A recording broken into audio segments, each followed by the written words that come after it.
조선하면 어떤 이미지가 떠오르시나요? 유교, 남존, 여비, 여성은 무조건 참아야 했던 시대. 그런데 오늘 저는 이 이미지를 조금 흔들어 보려고 합니다. 조선시대에도 이혼제도가 존재했고 심지어 여성이 먼저 이혼을 요구할 수 있는 경우도 있었습니다. 오늘은 교과서에는 나오지 않는 조선 이혼제도의 진짜 모습을 파헤쳐 보겠습니다.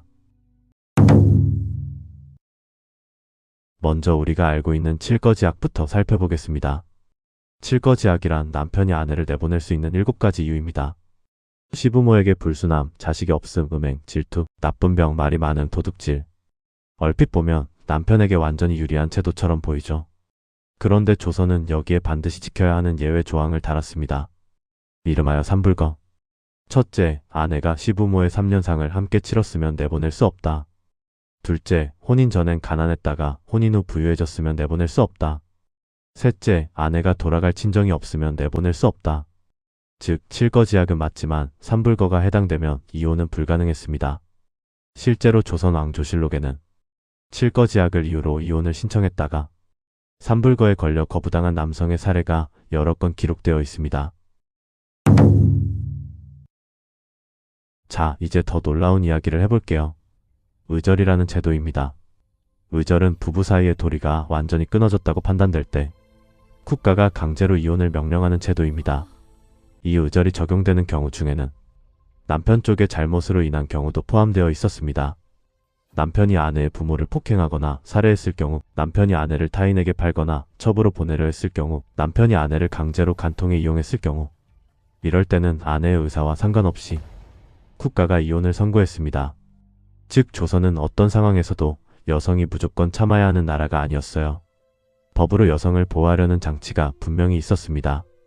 단, 이 제도가 실제로 얼마나 적용되었는지는 지역과 시대에 따라 큰 차이가 있었습니다.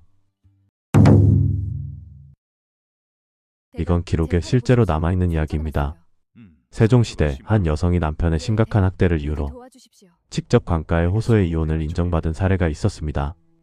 또 성종시대 기록에는 남편이 오랫동안 집을 버리고 나타나지 않자 아내가 스스로 관아에 나가 이혼을 청구한 사례도 있습니다. 물론 현실은 냉혹했습니다. 양반가 여성일수록 이혼은 집안의 수치로 여겨졌고 실제로 이혼 후 재혼은 자녀에게 과거 응시 자격을 박탈하는 경국대전 조항으로 인해 사실상 불가능에 가까웠습니다. 하지만 여기서 중요한 건 법적으로 완전히 막혀 있었던 게 아니라는 점입니다. 조선의 여성은 제도 안에서 최소한의 목소리를 낼 수 있었습니다. 이혼을 했다고 해서 끝이 아닙니다. 이혼 후의 삶이 어땠는지도 살펴봐야 해요. 조선 초기에는 재혼이 법적으로 금지되지 않았습니다. 실제로 태종과 세종시대까지는 재혼한 여성이 공식 기록에 등장하기도 합니다. 그런데 성종 때 경국대전이 완성되면서 상황이 완전히 달라집니다. 제가녀 자손금고법, 즉 2번 이상 혼인한 여성의 자손은 문가와 생언진사 시에 응시할 수 없게 된 것입니다. 이 법이 생기면서 사실상 양반가에서 이혼과 재혼은 집안 전체의 미래를 끊는 일이 되었습니다. 하지만 평민과 천민 계층에서는 이혼과 재혼이 비교적 자유롭게 이루어졌고 실제 민간 기록에는 여러 번 혼인한 여성의 사례도 어렵지 않게 찾을 수 있습니다. 조선의 이혼은 신분에 따라 완전히 다른 세상이었던 겁니다. 오늘 이야기를 정리해 볼게요.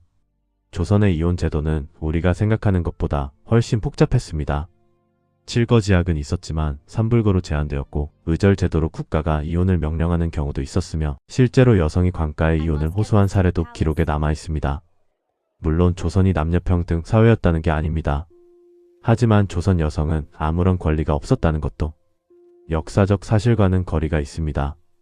역사는 우리가 단순하게 기억하는 것보다 언제나 더 복잡하고 더 인간적입니다. 이런 이야기가 흥미로우셨다면 구독과 좋아요 부탁드립니다. 다음 영상에서는 또 다른 이야기로 찾아오겠습니다.